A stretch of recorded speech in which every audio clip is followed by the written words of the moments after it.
Hello and welcome to Tater Talk, the podcast about Apopka. Today we are sitting down with Francina Boykin to discuss the history of the South Apopka community. We're excited to be back for the summer, and we will be putting out episodes once a week every Saturday. Francina, how are you doing today? Well, good morning. I'm doing fine. And yourself? Good. I'm excited to finally be back doing another episode.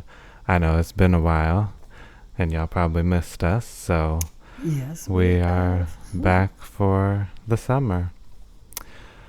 And this is going to be the first episode of a series of different communities that we are going to interview community members from that community, such as South Apopka, Plymouth, Fisherman's Paradise, and discuss the history of several neighborhoods and communities that make up modern-day Apopka and the Apopka area.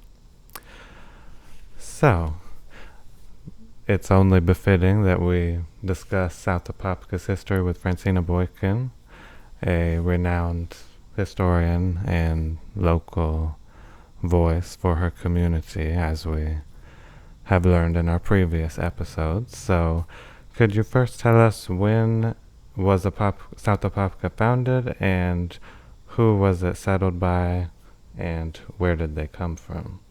Okay, first of all, I always define the area as Southern unincorporated Apopka, and individuals or citizens began migrating into that community as far back as maybe the 1920s, and more so after 1937, when the city of Apopka had passed an ordinance prohibiting his black citizens from living within its city limits north of the Seaboard Atlantic Railroad line. Okay. Yes. And was there anyone that was fundamental in developing South Apopka, creating it and selling it to community members? We refer to them, or at least I do, as real estate moguls. L.T. Hunt, Amos Starbird, who were early settlers who brought utilities to Apopka area. Ralph Comby, who was a real estate mogul. Today we would probably refer to him as a real estate broker. Mr. McCormick. Those were names that were quite synonymous in selling property to early black settlers to that region. And how did L.T. Hunt amass his wealth for buying all this land? Mr. L.T. Hunt's story is so unique in that he amassed the vast land in southern unincorporated Apopka as he was an undertaker, and he was given the task, or he accepted a contract to recover dead bodies from a hurricane, I believe in 1928. The Okeechobee hurricane. Yeah, the Okeechobee hurricane, where countless people died and never actually accounted for. So he amassed his wealth, and with that he purchased the lands in the unincorporated Southern Apopka. Okay, now what is South Apopka's connection with Mead's Bottom? South Apopka connection came after 1937, when the city passed an ordinance in the city limits prohibiting black people to live north of its railroad tracks.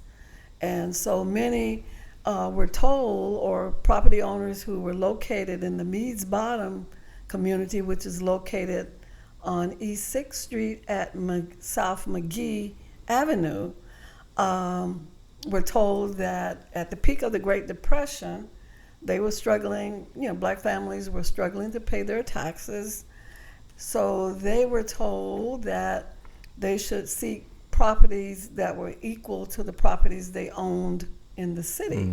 So after the ordinance was passed prohibiting to live north of the tracks, many settled in what is now known as, people refer to it as South Apopka, which there's no such place.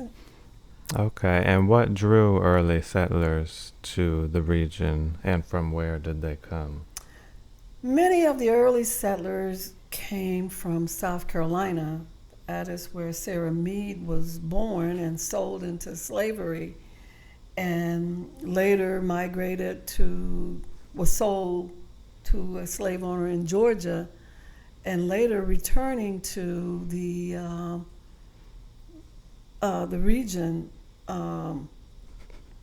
to Jacksonville, Florida, and her sister urging her that Apopka was booming and things was about to happen here, and that she would fare better in that area because of its richness, its farming, the railroads, those things. The Mead family brought many other black families to Apopka, including the Gladden family. Yeah, the Gladden family and several other very prominent families to this region. And now who was Michael Gladden Jr. and what was his legacy?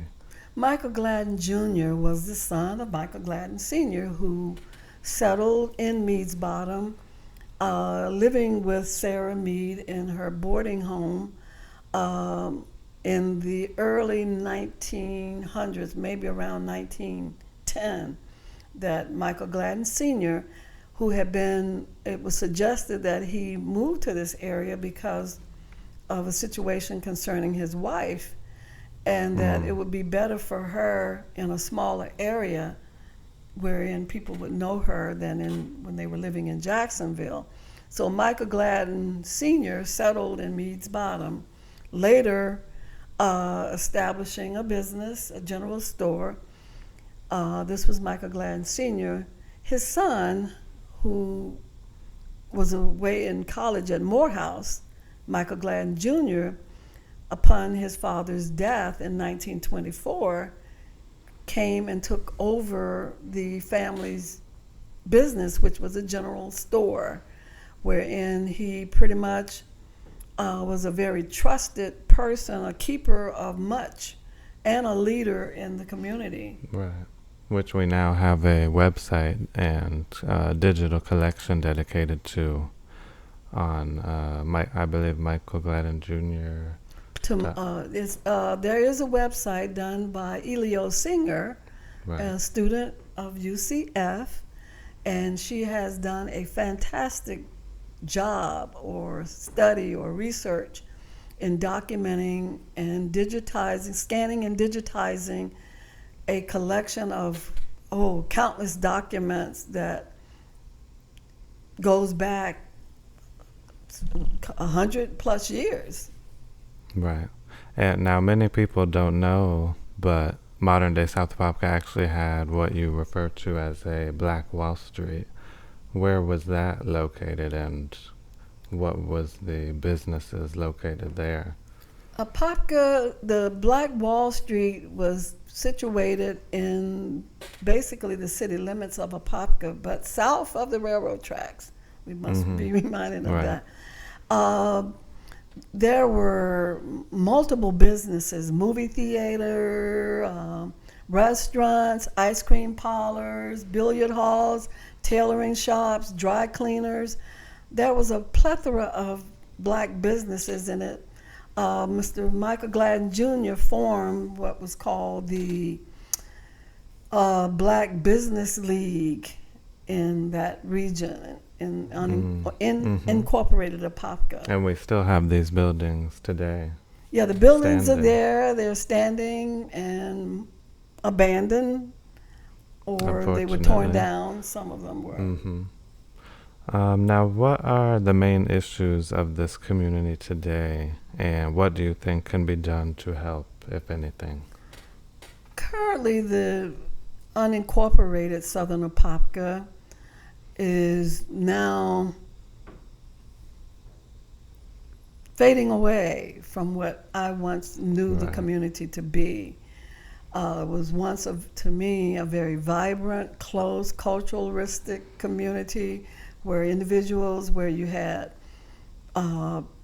families who grew their own food, gardens everywhere. You had dressmakers who would make clothing, or seamstresses, I would say. The community was so close-knit, and most of the labor force was through the farms and through the nurseries. Citrus groves. Yeah, and citrus the groves, the muck farms, they were the mainstays in the area wherein individuals could, sustain quite a quality of life. I can't say there was any lack for anything in that in our community. After the farms closed in the 1990s and the citrus industry started disappearing to development of new homes, I see the dynamics of the community changing drastically. It's to a point where you might want to call it gentrification. Right, and becoming unrecognizable. Yes. Now, how would annexation of unincorporated Southern Apopka affect South Apopka and its residents? We, I think, stand to lose our identity. And using the title South basically have separated the community even further. That term was coined back in the 90s when Orange County came up with ways to play catch up, because for nearly a century the community was pretty much abandoned, or was just not, nobody provided any services. Right, the city neglected, and the county. And the county both neglected. were, the area was not on their priority list. And when I look at other communities, like in other parts of the county, Buffalo, Orla Vista, same type of poor communities. Yes. Poor communities. Lack of infrastructure and resources. No infrastructure. Currently, right now, one of the main issues as far as annexation will be whether or not will we be required to hook into a sewer, because right now most of the homes, and the majority of homes, are on septic tanks. Right.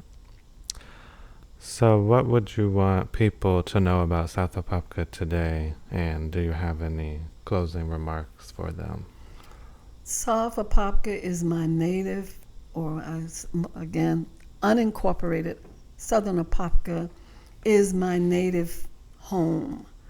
We are very close-knit, quaint community, a loving community wherein you can hardly drive or walk down the road without someone giving you a wave and a smile.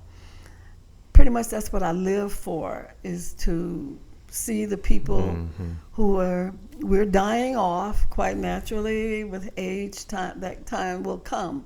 But right now, we're pretty content in our community as it is, because we know economically we're stuck. I call it ghetto economics. And we are sustaining, as we have always, on the land that we call home. Well, thank you for sharing today. And thank you all for listening. We will be posting our next episode next Saturday. And we hope that you learn more about the unincorporated Southern Apopka community today. And we hope to see you next time. Thank you. Goodbye.